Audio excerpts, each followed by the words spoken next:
Sound speeding. Sorry, I was kind of reduced myself. We'll do 6 and 6. Okay. Sound speeding. You locked in? You ready? Yeah. Okay, cool. All right, guys. Welcome back to the GBM podcast. We're in another location today, different location. And a beautiful location. Yeah, really colorful, really cool location. Provided by a friend. And today we're just doing talking. Yeah, as usual. Yeah, nothing new. Usual podcast type stuff. No, but it's been a little bit of time since we did our last one. Yeah. What's been new recently? Well, GBM has kind of changed trajectories a little bit. Tried to go in a different direction. Wasn't really what we thought it was going to be. Okay, just tell us exactly what we spent probably the past week doing, or the past 2 weeks. Well, the first week we spent collecting a long list of businesses. Construction businesses. So we compiled a list of about 50 different construction businesses, because they always talk about you want to niche down. The more specific you can market to, the easier it will be to find those people and market to them. So we spent about a week cold calling. We spent about a week cold calling. Which was a lot. Like, it wasn't as bad as I thought it was going to be. No. I seriously, going into it, I was really not looking forward to it. I don't think of myself as like a big salesman type. No. But we'd even put together a script. Right. And like, I think it's like, maybe the first 5 or so that I did, the nerves were really getting to me, and also like I was stuttering, didn't really know the script. But after a while, you get your shot down, you get like set up, punchline, and then it's like. Another thing too is we were coming at it. So what we were doing is we were actually calling these businesses, offering a totally free video, because that was some advice we'd gotten from a mentor, the first couple ones you go into, it was kind of nerve-wracking, calling these random people, pitching your product, because essentially you're having to brace yourself for rejection. You're having to brace yourself for people to be like, nah, that's okay. You're gonna have to know how to battle objections and stuff like that. And at first, there was the nerves and there was the figuring out exactly how to say things. After, I would say, maybe the 10th call that you and I had made, it was like we weren't even looking at the script anymore, and it was very fluid and very natural. Yeah. And we got a couple people that said they were interested, but what was the hang up with those that were interested? There was a couple different things that were the hang up. Not them hanging up, but I just mean the things that kind of prevented the yes from being like a. I think one thing is like we kind of overestimated how much of like a demand video marketing is with construction companies. Like a lot of them, at least I would call and I would say, hey, this is the deal. We're going to shoot you guys a free commercial, and they would kind of just go like, why do I need that? Like, what would I use something about that industry? Just talking to people who are into that industry, a lot of them kept saying kind of the same thing, which is, well, this is mostly a word of mouth industry, which, so the past year or so of GBM, we've kind of just taken whatever kind of video production projects get thrown our way. But recently we've really been trying to purposefully niche down and only accept certain kinds of projects. And we thought that going into the construction niche was gonna, be what finally let us like catch our wave. Which, by the way, I got something I want to talk about with reference to waves in a second. But so we kind of we took a shot, and we figured out that video marketing just isn't in very much demand in that industry for whatever reason. And we got to the end of a list of like 54 people. We actually went out to a job site with somebody who did accept the offer, and then they got I think it was just like all signs were leading to, it was so much resistance, and all signs were leading to like it not being worth the like ultimate outcome, not being worth the like input that it would require. Yeah. So yeah, no, that was the thing. Is kind of like we over the course of those 50 calls, we were kind of gauging like, okay, what do we stand to gain from shooting these free videos, and you know what would be the outcome if we keep pushing in this direction? And we kind of just realized like, I don't know if this is, first of all, what would be most effective, and then also I don't know if this is, I don't even know if this is necessarily what I want to do, because I mean, like, I don't get like super jived up for like making a commercial necessarily. It was just kind of more of like it seems like something that we could, you know, make a little bit of money at. Right. But it's like, okay, we're doing this thing that, you know, maybe we could make it fun, find a fun way to do it. But for the most part, like, that's not what I want to do. That's no. I'm not like I'm not like dying to do like marketing for businesses or anything. And but at the same time, we started to get a little bit more like positive feedback on our own content that we produce, like just for our own brand. And so it kind of made us kind of rethink our strategy a little bit. And you know, we don't want to totally lay out what our plans are, but just know that we're in the process of reorientation. And I think that really is what you always got to do. You always have to take a step back and look at what it is you're doing immediately and say, okay, is this actually worth doing? Is this, you know, so we're still rolling here. But so today. But I think that's a good segue into today's topic of at the end of all these cold calls, at the end of this little experiment, we kind of decided like, okay, we can do these free videos. We can do video marketing, maybe come out with a net positive. But like, what's that going to cost? It's going to cost like a lot of time. It's going to cost energy on something we necessarily don't really want to do. And we had, not that we don't want to do it. It's just, it's not the most fun thing or maybe the most purposeful thing that we could be doing.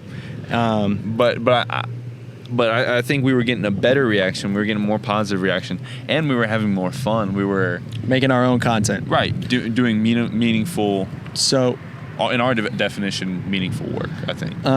Yeah, and so today. So I plan on talking about a couple different things today, but I did want to run through the whole topic of meaningful work. So. Pretty much, I recently worked with one of my good friends from Houston. His name's Isaiah. He's a photographer. Shout out Isaiah. Yeah. He's one of these art scene guys. You know, he's got his vision of what he, I guess, kind of wants the world to look like. And I think we all have that kind of latent, like within us. You know, we all kind of have our vision.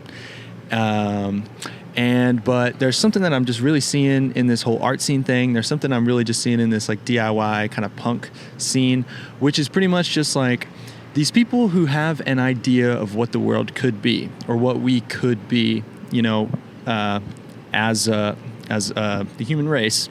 And they're kind of just going out there and they're just chasing it regardless of, you know, maybe the feasibility of their vision. They're kind of just like, I'm a little bit at a loss for words, but it's kind of, go for it. I think we kind of touched on this kind of idea with the whole punk ethos, but like, and I think that's a part of it. I think that is a part of it, of saying like, you don't, you know, not really caring the reaction, not really caring what you have or what someone's going to think, just doing what you think is meaningful, doing what you think is right, kind of living life how you think it should be lived, you know? Well, and not even necessarily just considering how, like, it's not supposed to be this like, oh, well, whatever I think, whatever my vision for the world is, that is the way it should be. That's not necessarily it. What we really mean to say is, I guess, having like an ideal, like a well-purposed ideal, and then just embodying that ideal in your work and finding the kind of work wherein you can do that. Because like, you know, I look around, as I was trying to get hired as a videographer, like, so I currently work in-house as a videographer for a company. And as I was searching for this job, like applying was hellish. I'm sure most people who are like fresh out of college, they have this experience where you go to college, you think it's gonna, be what kind of guarantees you employment, and then you get out there and you realize, man, like that, my education did not necessarily equip me for what's out there. But also, so in this role at this place as an in-house videographer, so I've been watching them try to hire on, people into a photographer position, and we did get it filled. But I watched my boss and my friend Kiefer. He had hell trying to find, I guess like qualified talent for the position. He eventually did, but I'm seeing that there's this mismatch where talent is out there, but the talent doesn't know how to find the jobs. The jobs are out there. The employers don't know how to find the talent. And if we were to take a survey, if we were to go to, random people on the street right now and say, do you feel a sense of purpose in your job, in your 9 to 5? Do you feel like you're really making a difference, or that your capacities or your abilities are being fully, that your potential is being realized? I would be willing to bet a very small percentage of people feel that way, and I think it's a shame, because I feel like if Isaiah, we're making this video, it's this like kind of offshoot of his brand Neglected, and it's the name of the video was I Love It Here, and the whole purpose of the video, as he explained it to me, was, I'm out, I'm running around, I'm doing all these different projects, I'm going and shooting this music video for this guy, I'm going and shooting these photographs for this other guy, and then I get back home, I'm tired, I'm exhausted, but I got a smile on my face because the work that I'm doing, it's really purposeful, meaningful work. Mm-hmm. And that's what we've been trying to kind of articulate over the course of this podcast. I'll use just a general term of just creative, as like a young creative. I think you kind of have to ride that balance of like, oh my God, I'm swamped in work right now. Like, this is insane. And then as soon as you're like done, you don't have anything else on your plate. You're like, oh man, I have nothing. Like, what's my next move? I got to find something else to do. So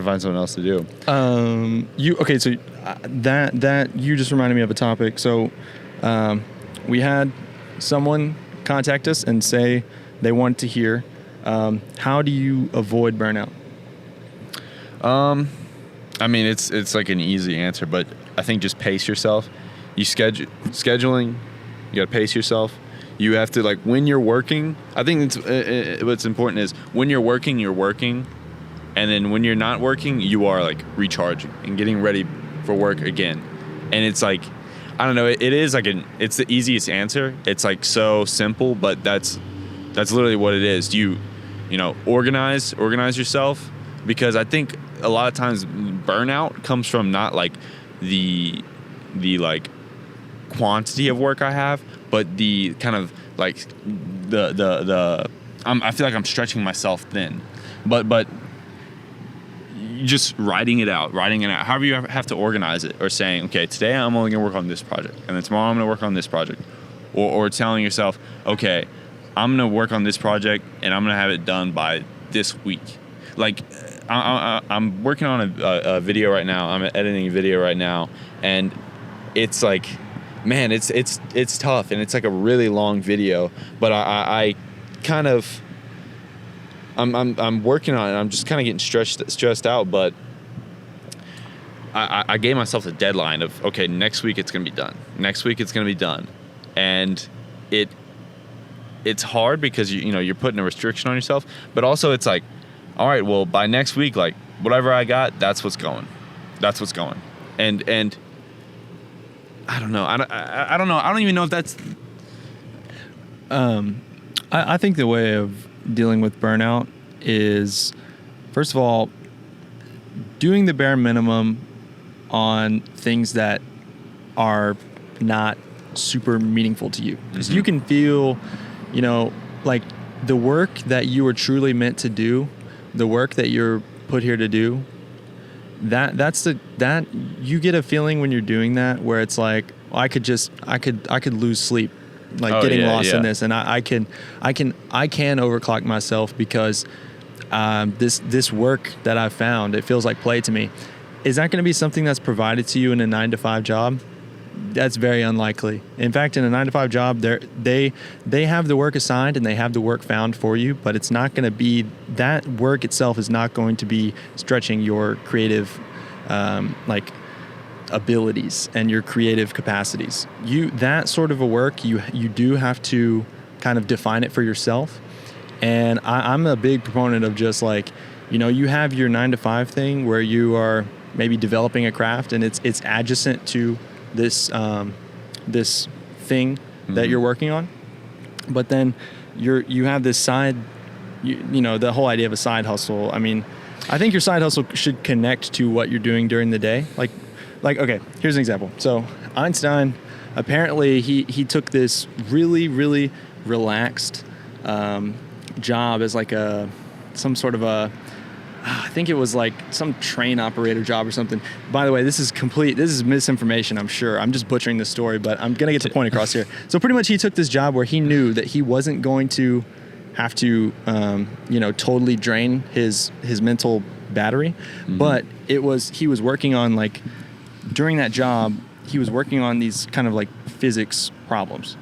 And they had to do with something to do with the train, or had something to do, it was some kind of calculations that were going on. But it's like, so he took this kind of low stress 9-to-5 job that did not pay as much as another opportunity that he got, this other opportunity that would have been like clocking out his capacities and would have paid a lot more.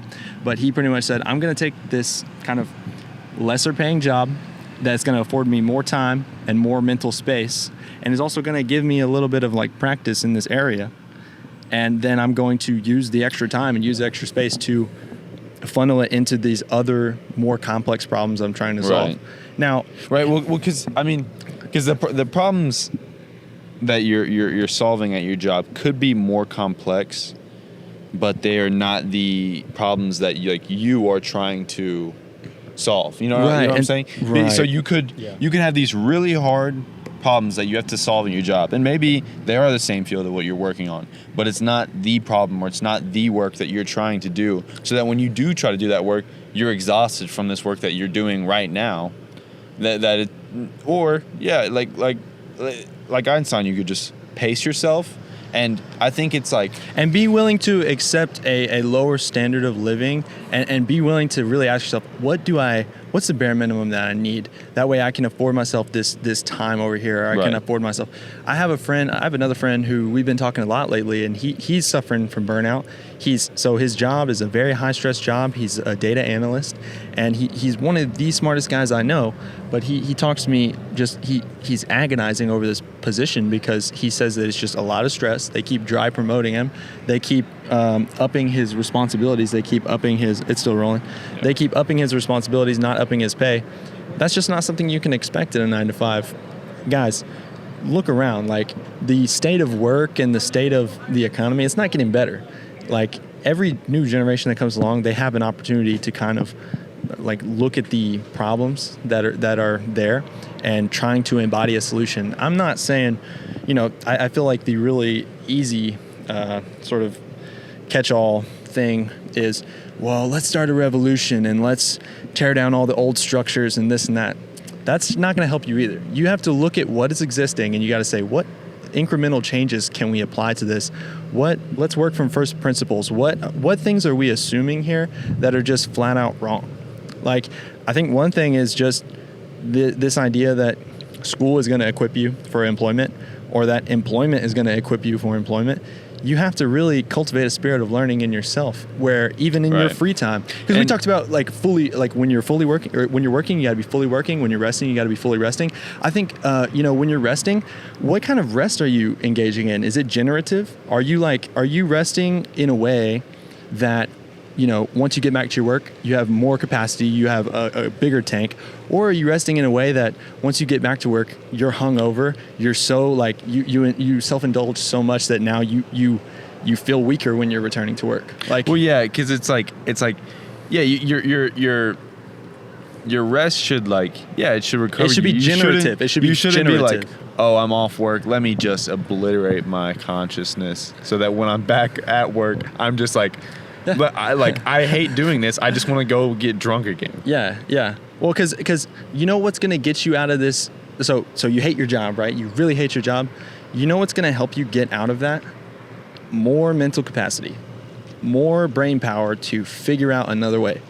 You won't get that if every single time you get a chance off work, you're like saying, all right, time to just forget everything. Like maybe it's not so bad to dwell on your problems and actually try to figure out a way to fix them. And like, I'm not preaching here. This is like the struggle of every single human life. This is my struggle, and it's a lifelong struggle. You're always going to have to be looking at your situation and going, what am I missing here? What am I doing wrong? Like, and you don't want to run from that answer. You don't want to try to obscure that answer and tell yourself that there's no other way out. But I think another thing too is giving yourself space to think. Okay, there's so much content these days. There's so much garbage content. Unlike this podcast you're watching. No, but seriously, there's so much content out there these days, and I like from sun up to sundown, I'll wake up and I'll just instantly check YouTube, and I'll just be listening to some kind of podcast, or I'll be listening to some kind of music, or I'll be chasing some, content, consumption high. If you want to solve these really, really complex problems in your life, you got to give yourself space to think. That's why the shower is such a good place for ideas, because you're not really listening to anything. And okay, so funny. Like, I mean, the same idea is like going on a walk, but then you also got to ask yourself, when I'm on a walk, am I like listening to a podcast? Am I listening to music? Right. Like I struggle with this a lot. Like when I'm like, I just walk to class or whatever. I'm like, okay, I gotta put in headphones to walk to class. Like, but you got to sit down and ask yourself, okay, when was the last time that I just like was just conscious but not being fed information constantly? I was just walking. Because here's the thing, when you're consuming all this information at once, you need to have time to test out the information that you're taking in. Right. And if you're constantly just feeding new information, some of that stuff is going to be contradictory. And so when you go out into the world, it's like you got this one perspective, and then you got this other perspective, and then they end up canceling each other out, and you don't know what's true. Right. They can be contradictory, and also you could be sitting and you could be listening to the best podcast, most informative podcast, but if you are 24/7 listening to a podcast, you're not going to remember all of it, opposed to if you listen to a podcast and then you take like, you take a little hiatus, and you just you don't consume any information. You just kind of, because like, it's easy to build your own echo chamber. It's easy to build your own little fantasy reality, and then get all swept up in this idea of what the world is based on this, like, pleasure dome that you've created. You don't want to do that. You don't want to be in the pleasure dome. I want to be in the pleasure dome. Okay. So, man, there's like a million things I want to talk about today. But okay, so funny story. I recently dropped my phone in a toilet, and me and Casey were talking earlier. It's kind of nice. It's kind of nice being without a phone, because you don't have an option to, be scrolling mindlessly. You literally doom scrolling. You can't be doom scrolling, because you're literally forced to just like be in reality. But it's kind of nice. It's kind of like a vacation from life, because it's like, I mean, somebody's trying to contact me, but it's nice, but it's also like, it is also kind of scary, because you go, okay, I don't have my phone, but like all of these like structures I have set up in my life, I don't realize are like one small little part of it is very dependent on my phone, and it's like, wow, I really am like just hooked up to this Apple IV. Yeah, just. Man. But it's there. So there's positives and negatives to it. But it's been kind of fun. I feel like I'm like living in the 90s or something. Yeah. All right. Something else I wanted to talk about is so let's pretend like this is a question sent in from a viewer. How do you deal with criticism? you're starting this creative project, you're putting yourself out there, and there's just an influx of negativity. What do you do? Well, I mean, we talked about it a couple of episodes ago, but I just kind of wanted to flesh that out more. Yeah, you don't get stuck in a negative feedback loop. If you're presented with like a negative input, don't. I think the easiest thing to do. So Flash out. Yes, attack them physically. No, if it's that's online, the easy thing to do. Figure out their IP address. Yeah. Dox them. In all reality, I think one, you have to ignore it. Two, I think just like one of the easiest things too, if you want to be like kind of like petty, it is just go like, if someone's like, oh, your podcast sucks, you're just like, thank you. That's the easiest thing. I think the best thing is to just ignore. I mean, like, because here's the thing is like, I do actually genuinely believe that getting negative comments on what you're making at the beginning of it is actually a good sign, because it means that what you're making, the whole point of art is to get a reaction. And like and you don't want to just troll people with your stuff, with what you're making. But I remember as a kid too, like watching YouTubers, like really successful YouTubers, talk about like, oh, don't look at the YouTube comment section, and I would always think like, oh, why would anybody be mean to like them? Like they're so, like, I love their videos, they're awesome. Like, why would anybody have anything mean to say to them? And it's like, yeah, it doesn't matter. It doesn't matter what work you put out. It's probably gonna someone on the internet is probably gonna go, yeah, you're wrong, or I don't like you. When you're posting stuff, you're literally putting out your ideas to be shot down to be shot down by every kind of personality, which is, I think, it in a way it kind of forces you to really take a look at what you're doing and saying, is this worth people, like, which is like I think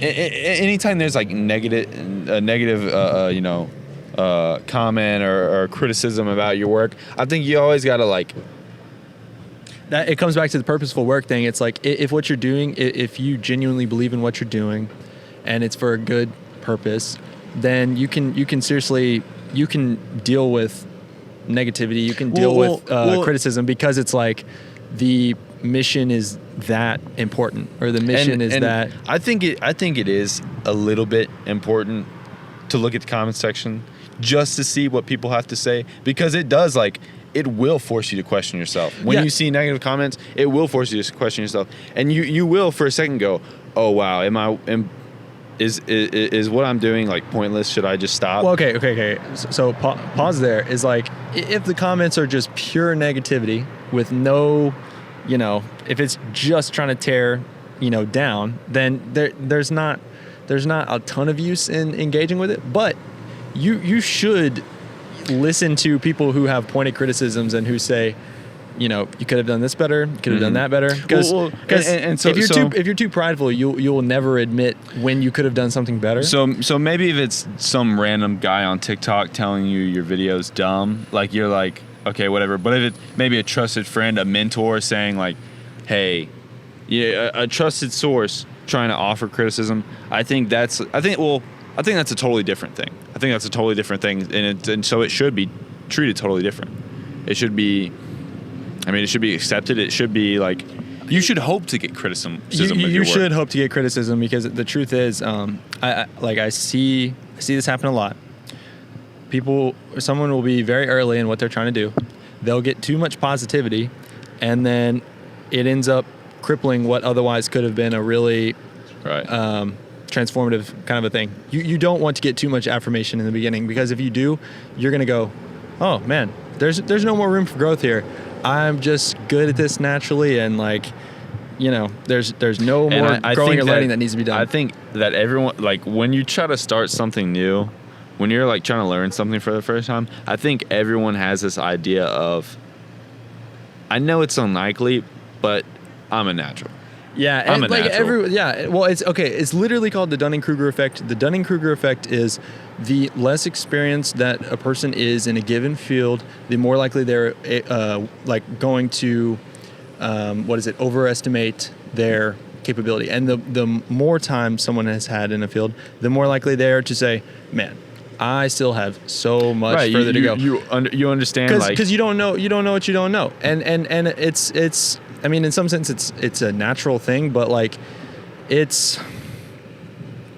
I mean, that really is just like the danger of I think that's why like pride. They always talk about pride cometh before the fall, because it's like, as soon as you assume that what I know is enough, as soon as you assume that, like mine is like the ultimate, like, I guess, intellect, and like I don't need, everything that's contradictory to my idea is inherently bad and shouldn't exist.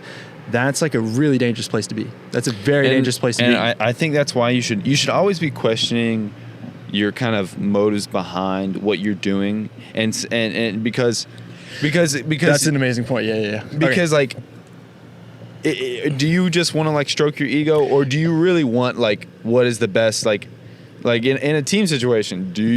We've said it before, do you want the best idea to come out, or do you just want to do your idea? Because like what is best for you is not necessarily what is like best. Right. Like sometimes and even even what you think is best for you is oftentimes not what's best. Yeah, we're not exactly great at knowing what is like good for us. People always like to say, oh, like, live your best life, and if somebody screws you over, just cut them out of your life forever, and this and that. And it's like, there should be a lot less confidence that you're doing, like, what you're doing is ineffable, right. and that you are some protagonist, some grand protagonist. Right. Marvel movie. Life is not a Marvel movie. Like, plain good, evil. That's it. That's all there is. There's no morally, in between. There's no morally great people. No like, moral you're either ambiguity. a good person or you're a bad person. Yeah. No, yeah, that's the bad literally, people do bad things, and the good people do good things. That's literally Marvel brain, guys. Don't get Marvel brain. Marvel brain. Like, because what does every single evil person in history think about themselves? Do they think, I'm a bad guy? No, they think, what I'm doing is for the greater good, right. And it's for this, like, it's so trite. It's so trite. But okay, here's another thing. Here's another thing I want to say to the viewers is, so okay. Some of the things that we say on this podcast might seem really obvious. It's like, oh, you're telling me I should be a good person? You're telling me I should like learn stuff? You're telling me I should like, like approach life with a good attitude? And it's like, yeah, all this stuff is very obvious, but we get it wrong so often, like every single day.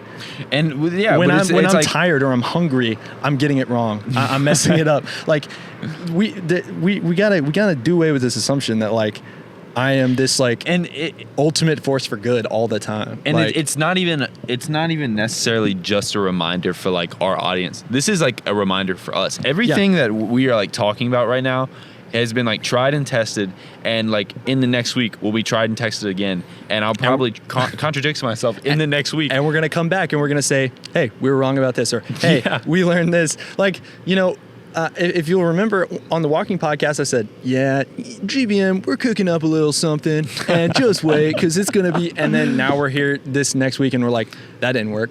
Didn't work, guys. So, like, when you're making something, when you're putting yourself out there, be willing to be criticized, be willing to fail, be willing to get it wrong, and just question your intentions. Question your intentions, and just understand that, like, we're all just trying to figure it out. We're all just trying to figure it out. And, me and Kaysen are never going to have all the answers. It would be a very fortunate thing if we had even 1% of the answers.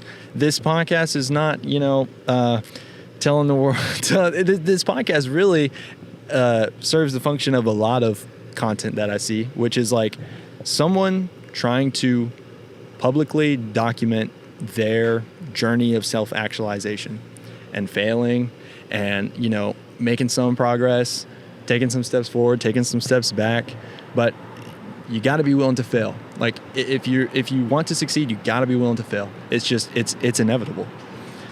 There was another. Go ahead if you got something. So one thing I want to talk about, we kind of already talked about it with questioning your intentions, but me and you always talk about being and doing. So go ahead and okay. real short, real brief. Just give us kind of the definition or the distinction between being and doing. Okay, so I mean, at any given time, your desire for something is either a metaphysical desire or it's a physical desire, and this is like just hang. So what does that mean? What does metaphysical mean? That's a big word. No, I'm gonna get to it. That's a big word. I don't know what that means. I want to just go ahead and preface this by saying this is something we're going to be trying to define over the course of our whole creative project here. This is not, this is we're still working at kind of how we're putting this, but so pretty much like, do you actually want to be? Do you want to be seen as a bass player, or do you want to play the bass well? Do you want to be a successful podcaster, or do you have fun podcasting? Do you want to be an artist, or do you want to make good art? There's a difference between the desire to be and the desire to do, and we talk about this a lot. And this is something that me and Kason are constantly having conversations about. But pretty much it's like you can want the same thing for you can whatever it is that you want. You can literally want the same thing, but the way that you want it can be the difference between whether or not that's a positive or a negative thing for you and your well-being and the well-being of others. My professor, one of my film professors the other day, asked the class. It was just like a kind of throwaway question because he was like trying to get stuff set up. But he just asked us. He was like, "Do you guys think you're artists? Do y'all think you're artists?" And I didn't say anything. But like nobody really said anything. And he was like, You guys don't think you're artists? And I kind of sat there and I questioned, and I was like, am I an artist? And the thing is, like, for one, I don't think particularly with artists, like, art is not like a science. You can't, I mean, it's art. You can't say like, okay, no, I've created art. You know, it kind of. It's kind of up to other people to decide, I think, at least. And well, at least if you're an artist. I don't think you can say, no, I am an artist, because at least I don't consider myself an artist. I think I've created art, but to call myself an artist would be the desire to be. So okay, pretty much what it is like, would you rather be seen as a good artist by other people, or would you rather be recognized as an artist by other people, or would you rather have created some work of art that you genuinely enjoyed making? Because the difference is, on the one hand, the win condition is other people see me with great esteem. And now all of a sudden the win condition is in the hands of other people, right. And you are you're entirely dependent on the praise of others. Versus if you're desiring to simply do art, you completing it, or you even getting it done. You guys are so funny. You doing the thing in and of itself is the win condition. That's the difference between the desire to be and the desire to do. I think also, like, the idea of being something relies upon, like, other people in society, or other people just being different. So you being identified as something different. But when you do something, you are creating something. You are making art. You are podcasting. You are not seen as a podcaster. Which you can be seen as a podcaster, but in order to podcast, you have to, like, podcasts, but to when you're desiring doing, the action is complete in and of itself. Right. When you're desiring being, it's like you're constantly chasing this thing that is never going to be achievable. Yes, it's always outside of yourself. And it's another thing too is if you're desiring being, what typically happens is as soon as you get something, you go, well, because it was achievable, because it was attainable, that means that it's not the highest that it's not the highest I haven't reached the highest level of being. Right. And so that thing that will finally make me feel complete is something that is ultimately unachievable. You praise of others. And you confuse pretty much like things that are difficult to difficult to attain with things that are actually genuinely worth attaining. Right. Another thing too is, I think that we are in a constant struggle between being and doing. It is not just like okay, right now I'm doing, and forever I will be doing. Like I'll catch myself being like, I'm practicing the bass and I'm thinking like, oh man, I'm gonna look so cool on stage, and then I'm like. And then you catch yourself and you go, okay, no, I need to lock in. I just need to enjoy the simple act of this thing. Yeah. But then over time, so here's another thing about that you have to understand about desire. Desire is so complex that as soon as you ascertain the nature of your desire, it kind of like goes, oh, it's like imagine a virus that as soon as you develop an immunity to it, it figures out a way to evolve so that now it can attack. No, it just like it takes form. It's like it takes the form of whatever container it's in, and so it's never. I resent this whole idea of enlightenment. Like, oh, I've done this many hours of meditation, so now I'm enlightened. It's like as soon as you think that you have it figured out, and as soon as you feel like I've made a lot of progress in my, battle against pride or my battle against, my own ego. Well, you're taking pride in that battle. Like what would be the word? It's, you guys get what I'm saying? No, but like, yeah, that's the thing. And so, but I think another thing too is like, I often catch myself wanting to be, and I think everyone is gonna want to be at some point, but it's not like you shouldn't totally quit. I shouldn't totally quit bass just because one time I think like, oh man, it's gonna be cool when people see me on stage. It's like, no, you have to say, okay, I shouldn't think like that. Do I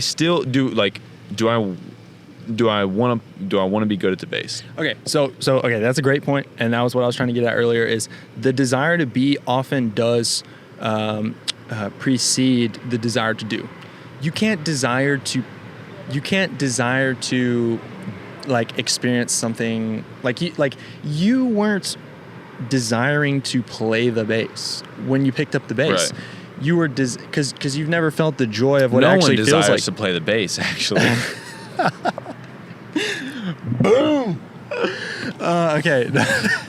No, but like you can't necessarily desire to do something that you've never done. Oftentimes you desire being the person who has done the thing. But then you go on to play the bass. Right. You go on to realize, oh, it's going to be a long time before I get that satisfaction of being a bass player and being recognized and being up on stage. And so I do have to take some joy in just getting to play this thing and getting better. Enjoying the process. Enjoying the journey. The process. Trust the process. And so it's like, don't say, well, if I was to try to learn bass, if I was to try to, do music, well, I would be desiring to be. And so then I just shouldn't even start. If you get that, like, I guess neurotic about it, you're just never going to start anything. So, like, I think it's like indulge in the desire to be a little bit, but then always like try to have a lot of awareness about why you're doing things. Yeah. You always got to keep yourself in check. How does the desire to be and desire to do relate to meaningful work? finding work that is meaningful. That's all right. I love the fact that you tied it back, because I think these things are very interconnected, which is pretty much this whole thing with like, if you're desiring to be, then you are going to accept a job that has a really shiny, nice title and has a lot of prestige with it, but that you absolutely hate and you get burned out on very fast. And because it's an empty existence, you're chasing the wind. But if you can just genuinely desire the doing, then you're not gonna care about what you're paid, and you're not even gonna care if people recognize you for your work, because the simple act of doing is so fulfilling in and of itself that you genuinely feel like, hey, I'm exactly where I need to be, doing exactly what I need to do, and like in some sense, that is a far more affirming. That's far more affirming to your existence than chasing this desire to be. Well, because I think the desire to be is totally reliant on other people's affirmation, whereas the desire to do is, I don't care if anyone else thinks this is cool. I don't care if anyone else thinks this is good work. Like, this is what I want to do. I'm going to be happy doing this. Yeah. So just because Kaysen tied that up so well, I feel like if we add anything else to this, it's going to be really anticlimactic. So let's, Kaysen, what do you say? Cut it here? Well, cut it right before special announcement. Gorbo's media special announcement. Go for it. You got this. We would like to announce that we are very soon gonna have a house show. The Gores are gonna have a little house show. It's gonna be December 1st. Our apartment complex. Our apartment Don't complex. worry, it won't get shut down this time. It won't get shut down this time. And if it does, we gonna keep on rocking and rolling in the free world. And we're doing this. We're doing this not because I enjoy playing the drums. I hate playing the drums, but I just want to be seen as a drummer. No, I hope a lot of people are there, and I hope a lot of people see me. Yeah, that's the only thing that matters. And a lot of people see me in the space, in the working as a band, but not having fun. No, we're not. No. Well, people like to see bands having fun, so I'll have fun if people think it's cool to see me have fun. Okay, yeah. Okay, word. All right. Anyways, go ahead. Close this out. Yeah. House show coming up very soon. Details will be released very soon, but be on the lookout. Thank you for watching. Love for all people.